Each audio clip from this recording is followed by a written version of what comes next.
প্রিয় বন্ধুরা, আসসালামু আলাইকুম। সবাইকে শুভ সকাল। আমি এখন যে জায়গাটিতে আছি সেটি হচ্ছে ময়মনসিংহ জেলার ঈশ্বরগঞ্জ উপজেলায় ১৮ বাড়ি অর্থাৎ সরিষা ইউনিয়নে আছি। তোমরা দেখতে পাচ্ছ যে মাঠ, যে ধান ক্ষেত, সব জায়গায় কিন্তু ফসলে পরিপূর্ণ হয়েছে। সবুজ ধানগুলো সোনালী কালার ধানে পরিণত হয়েছে। খুবই সুন্দর পরিবেশ।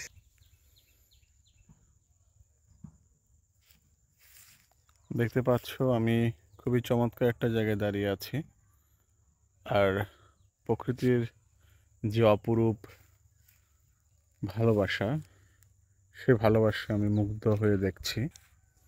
সকালবেলাতে অর্থাৎ একদম ভোরবেলায় এই ধান ক্ষেতের মধ্যে শিশির বিন্দুর উপস্থিতি ছিল।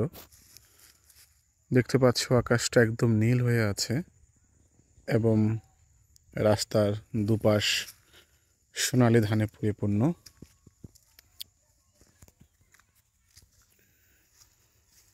প্রকৃতি এত সুন্দর, প্রকৃতি এত স্নিগ্ধ, যেটা আসলে ভাষায় প্রকাশ করা যায় না।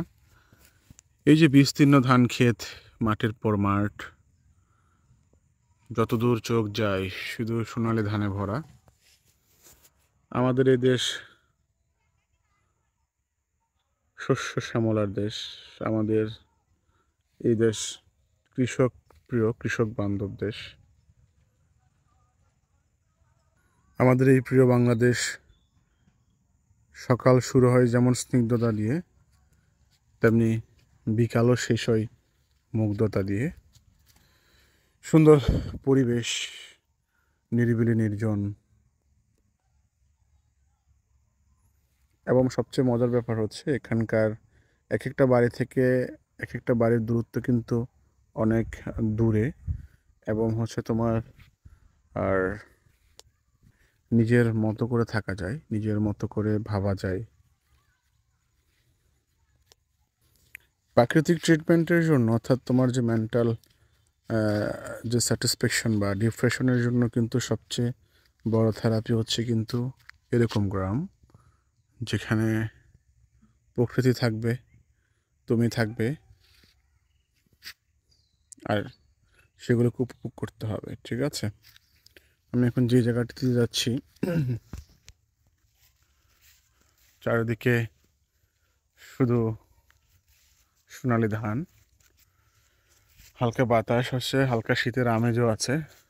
এখানে এসে সকালবেলা চিতল পিঠা, চালের রুটি এবং হচ্ছে হাঁসের মাংস প্রতিদিনের সকালে নিত্যদিনের খাবার এখানে।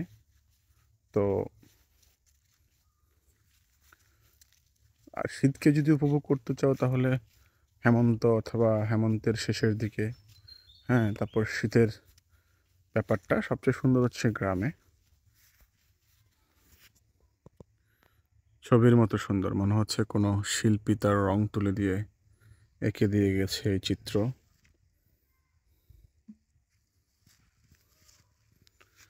কি পরিমাণ মুগ্ধতা ভরা,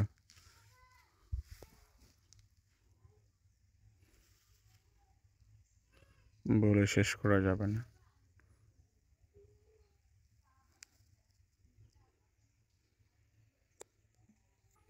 যত দূর চোখ যাবে তত দূর তোমার মুগ্ধতা ছড়াবে, সৌন্দর্য তোমার চোখে লেপ্টে থাকবে, চোখ সরাতে পারবে না কোনো কিছু থেকে।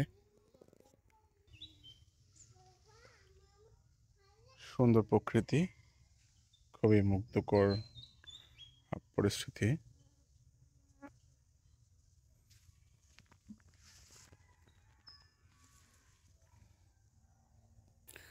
এখানে আসলে আপনি যখন সকালবেলা খালি পায়ে অর্থাৎ মাটির মধ্যে হাঁটবেন, আপনার পুরো শরীরের মধ্যে একটা প্রশান্তি কাজ করবে।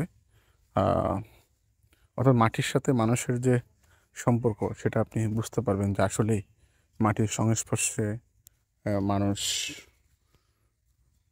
কতটা বেটার ফিল করে। দেখতে পাচ্ছেন ছবির মতো গ্রাম। আমি খুবই সুন্দর একটি জায়গায় এই মুহূর্তে অবস্থান করছি। এত বড় বড় গাছ শহরে সচরাচর খুবই কম দেখা যায়। আসলে প্রকৃতি গাছ ছাড়া কল্পনা করা যায় না। সবুজের জন্যই প্রকৃতি এত সুন্দর আমার কাছে মনে হয়। এই যে আমার সামনে যে গাছটা দেখতে পাচ্ছেন, এটা হচ্ছে বেল গাছ, অর্থাৎ যেটাতে বেল ধরে। আমরা এই বেল কিন্তু খুবই সুস্বাদু হয়। বেলের শরবত তো আমরা সবাই কমার বেশ খেয়েছি, বিশেষ করে হচ্ছে গরমকালে। আমাদের তৃষ্ণা মিটানোর সবচেয়ে পছন্দের জুস হচ্ছে বেলের জুস। দেখতে পাচ্ছেন বন্ধুরা, ধান পেকে গেছে, অর্থাৎ ধান সোনালী রং ধারণ করেছে। কিছুদিন পর এটাকে প্রসেসিং করে ধান থেকে শুকানো হবে এবং চাল যে করা সেটা করা হবে। এটা হচ্ছে লেবু গাছ, ছোট ছোট লেবু, যেটা থেকে এলাচি লেবু বলে। প্রচুর পরিমাণে লেবু ধরে।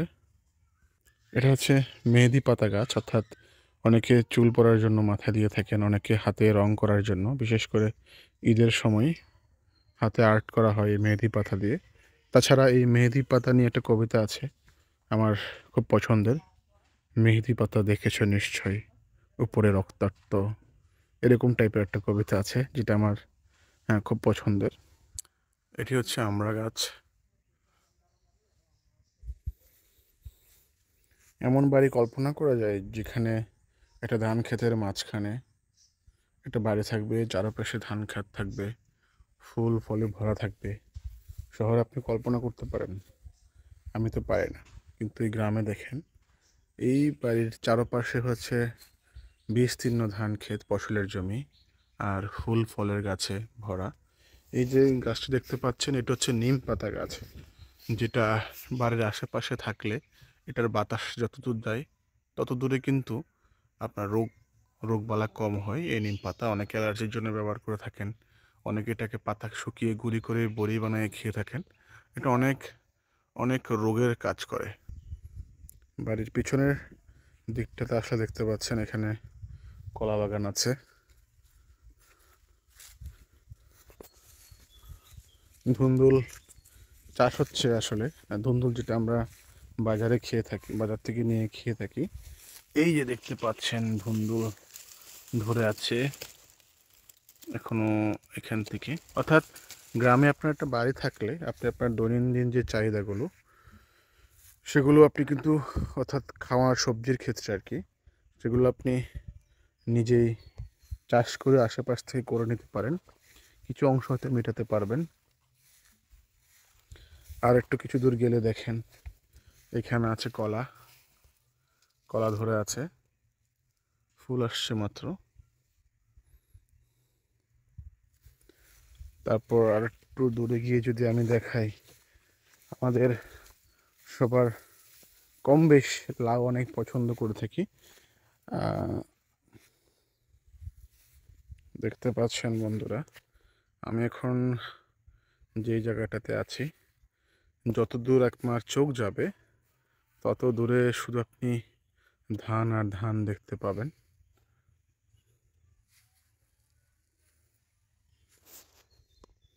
এই যে লাউটা, আমরা লাউ পাতা আমাদের গ্রামে যখন ইলিশের সিজন থাকতো, অনেকে ইলিশের শুটকি দিয়ে লাউ পাতার মধ্যে দিয়ে ভাপায় তারপরে খেত আর কি। তারপর শাক হিসাবে কিন্তু এই লাউ এই এই লাউ পাতার যথেষ্ট, অনেকে মিষ্টি কুমড়া বলে, অনেকে লাউ বলে। তো যদিও আমাদের এখানে মিষ্টি কুমড়া আমরা আরেকটাকে বলি, এটাকে লাউ বলি। এটার চাহিদা অনেক। দেখতে পাচ্ছেন একটা শিমুল গাছের তলায় আসলাম আমি একদম। এই শিমুল হচ্ছে আপনার, যখন কৃষকেরা চাষ করে বা পরিশ্রম করে ক্লান্ত হয়ে যায়, তখন এরকম যদি গাছ থাকে, গাছের নিচে রেস্ট করে থাকেন। বন্ধুরা, আমি এই যে দেখতে পাচ্ছেন লাউ ধরে আছে এখানে, এটা হচ্ছে যে যেটা গোল লাউ যেটা সেটা।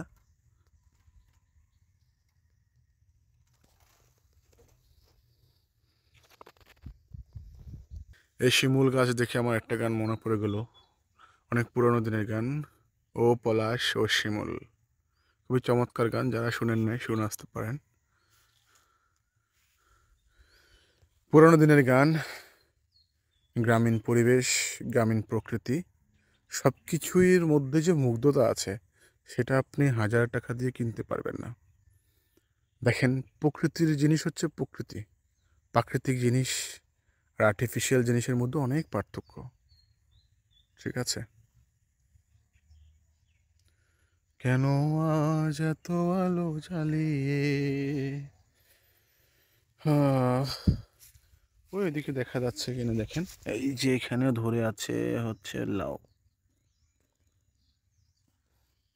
দেখেন, এখানকার যারা কৃষক আছেন তারা পরিবারের চাহিদা মিটিয়ে, এটা হচ্ছে একটা ডোবার মতো অর্থাৎ পুকুরের মতো, পুকুরের উপর ওনারা মাচা দিয়ে, এই যে মাচা দিয়ে উপরে লাউ চাষ করেছে।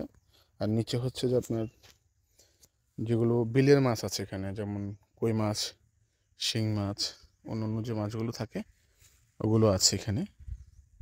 ওগুলো সাধারণত বর্ষাকালে মানে অর্থাৎ এই যেখানে এই ধান ক্ষেতগুলোর মাঝখানে, এখানকার প্রত্যেকটা জায়গার মধ্যে ধান ক্ষেতের এই যে পুরো চারদিকে ধান ক্ষেত, আর এই ধান ক্ষেতের মাঝখানে একটা করে এরকম পুকুরের মতো কেটে রাখে, যাতে করে বর্ষাকালে যখন এই ধান ক্ষেতগুলো পানিতে পুড়ে যায় তখন হচ্ছে যে মাছগুলো এখান থেকে এসে এরকম কুয়াগুলোর মধ্যে অর্থাৎ যে ছোটো পুকুরগুলোর মধ্যে পড়ে, এরপরে অনেক মাছ পাওয়া যায় এগুলোতে আর কি।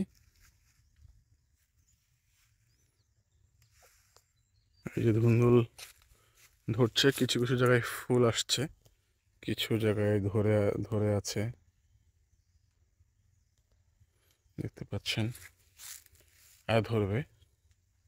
অর্থাৎ একটা পরিবারের দৈনন্দিন যে সবজির চাহিদাটা আপনি চাইলে বাগানে চাষ করে আপনি সেগুলো পূরণ করতে পারেন।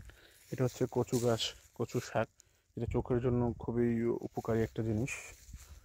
ওইদিকে দেখতে পাচ্ছেন কলা ধরে আছে, এই যে কলা।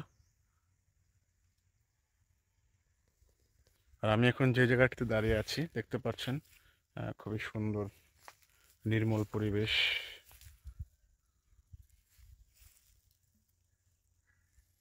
এতক্ষণ ওই শিমুলতলায় ছিলাম, সেখান থেকে আমি হেঁটে আসলাম।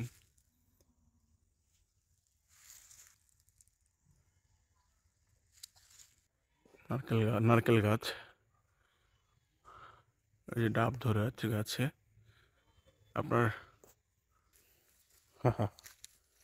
এটা একটা গরুর বাচ্চা। এটা হচ্ছে, অর্থাৎ গ্রামে আপনি সব পাবেন, ফ্রেশ গরুর দুধ। এটা হচ্ছে বাড়ির ভিতরে, অর্থাৎ সুপারি গাছে সুপারি ধরে আছে দেখতে পাচ্ছেন। আরও আছে পেয়ারা গাছ, আছে হচ্ছে পেঁপে গাছ। পেঁপে কিন্তু কোষ্ঠকাঠিন্যের জন্য চমৎকার কাজ করে, সাথে হচ্ছে শরীরে প্যাটেলাইট বাড়ায় এবং আপনার যে শারীরিকভাবে অনেক সমস্যার সমাধান করে থাকে। এটা হচ্ছে পেয়ারা গাছ, দেখেন পেয়ারা ধরে আছে, খুবই সুস্বাদু কিন্তু এই পেয়ারাটা। হ্যালো বিড়াল, কেমন আছো? হ্যালো। দেখুন সুপারিগুলো গাছ থেকে পাড়ার পরে উঠানে দেওয়া আছে, দেখতে পাচ্ছেন। বাড়ির আঙিনায় ফুল ফুটে আছে, সুন্দর ফুল, যদিও ফুলের নামটা আমি জানি না। এটা হচ্ছে সিম গাছ, এখনও সিম যদিও ধরে নাই। এদিকে আহিল সাহেব গ্রামের পরিবেশ উপভোগ করছেন, তিনি বিভিন্ন জায়গায় হেঁটে দেখছেন প্রকৃতি ও পরিবেশ, গ্রামের হাওয়া লাগাচ্ছেন। আরও দুটো পেঁপে গাছ, পেঁপে ধরে আছে চমৎকারভাবে। অর্থাৎ আপনি যদি এক কথায় গ্রামে আসলেন, আপনার দৈনন্দিন যে খাদ্যের যে চাহিদাগুলো আমি ম্যাক্সিমাম কিন্তু আপনি আপনার বাড়ির আশেপাশের আঙিনায় থেকে আপনি সংগ্রহ করতে পারবেন। গ্রামে আসবো আর পুকুরে নামবো না, তা তো হয় না।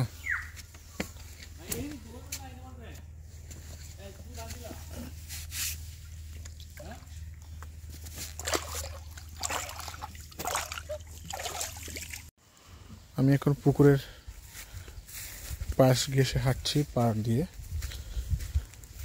দেখতে পাচ্ছ বড়ই গাছে ছোট ছোট বড়ই ধরেছে। ওই যে মাত্র ফুল আসছে বড়ে গাছে, ছোট ছোট বড়ে। আর এটা হচ্ছে আম গাছ, এটা হচ্ছে পুকুর।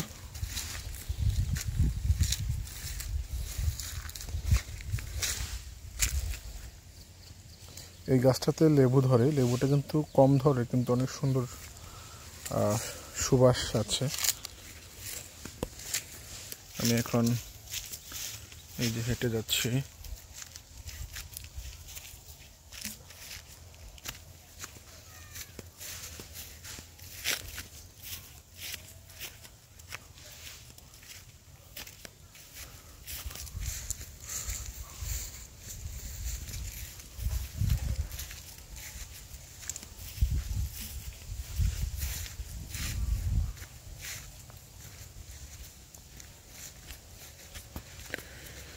যাই হোক, খুব ভালো লাগছে আসলে। এত চমৎকার পরিবেশ, এত চমৎকার জায়গা, যেটা মুহূর্তে যে কাউকে মুগ্ধ করতে পারে। তো আমিও এখন হাঁটছি ধান ক্ষেতের মাঝে দিয়ে, যে বাড়ির রাস্তা সেখান দিয়ে। খুব ভালো লাগছে।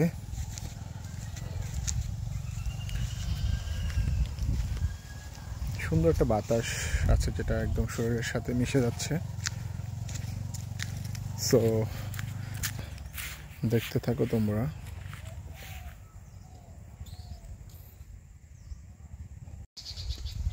ধুন্দুলের সিজন যখন শেষ হয়ে আসে, তখন কিছু ধুন্দুলকে এরকম গাছে রেখে দেওয়া হয় পরবর্তীতে বীজ সংরক্ষণ করার জন্য। অর্থাৎ এটাকে শুকিয়ে একদম পেকে গেলে সেখান থেকে বীজ সংগ্রহ করে পরবর্তীতে চাষ করার জন্য প্রস্তুত করা হয়। এই যে দেখতে পাচ্ছেন, এভাবে গাছে এগুলো শুকিয়ে যায়, এভাবে রেখে দেওয়া হয় পরবর্তীতে বীজ সংরক্ষণ করার জন্য।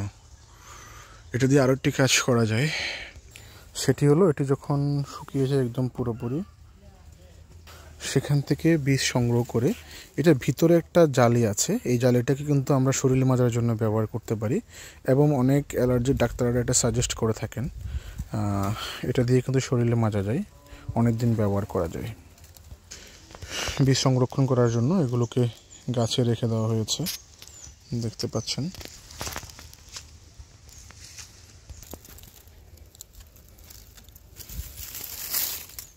দেখতে পাচ্ছেন প্রিয় বন্ধুরা,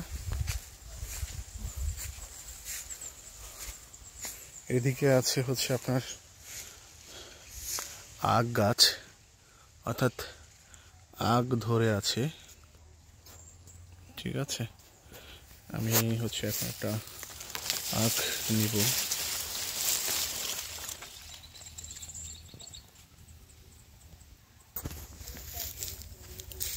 এই যে সিম ধরে আছে, দেখতে পাচ্ছেন কি চমৎকার করে।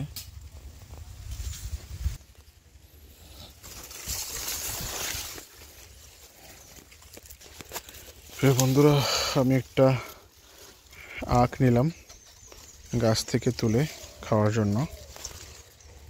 বন্ধুরা, যে আখটি এখন নিলাম সেটা এখন খাওয়ার প্রিপারেশন চলছে, দেখি কেমন হয়।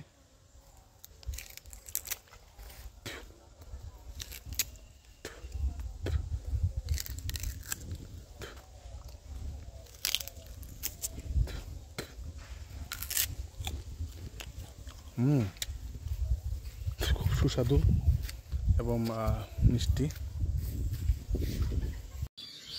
যাই হোক, এতক্ষণ ভিডিও করে অনেক ক্লান্ত হয়ে গেলাম, তাই 1 কাপ খাঁটি গরুর দুধ খেয়ে শরীরে একটু এনার্জি আনতে হবে। সবাই ভালো থাকবেন, দেখা হবে আরেকটি নতুন ভিডিওতে। আসসালামু আলাইকুম ওয়া রাহমাতুল্লাহ।